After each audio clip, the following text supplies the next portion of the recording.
I know the department has made significant changes in the last 3 or 4 years, and I appreciate that. And I know we'll get questions about where the backload is.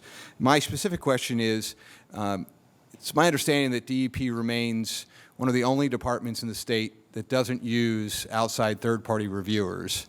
And while the Department of Transportation does on a regular basis, almost exclusively now, is there any, your thoughts on why we don't use third-party reviewers? Is that something you'd be willing to do? These people end up having the same expertise as your staff in many cases, at least the same education. And I understand when you use the counties and the extensions, the county offices, that is a third-party reviewer, but outside private sector third-party reviewers, any thoughts or why the resistance to using them? Sure. Thank you. So one, we specifically, as you said, delegate certain of our 102 and 105 authorities to county conservation districts. Not all of them do it, but that is an activity we've engaged in. I think there's a number of concerns raised within the third-party review context. One is conflict issues. If they're reviewing our permits, then they're probably only reviewing our permits and not submitting permits themselves. We have federal delegation issues where we cannot delegate federal responsibilities down to a third party.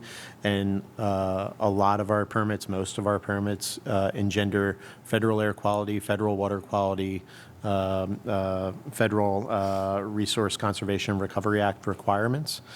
In addition, there's things we've looked at in terms of some of the cost pieces.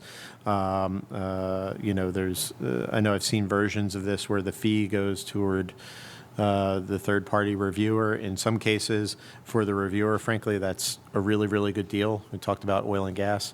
If they get the entirety of that permit fee, one, it's a lot of money for that permit review, but two, it's also not having money for the inspection and oversight programs that we have. And then there's other places where, frankly, to this day, we have a permit that might cost $100, $250, which becomes not worth opening the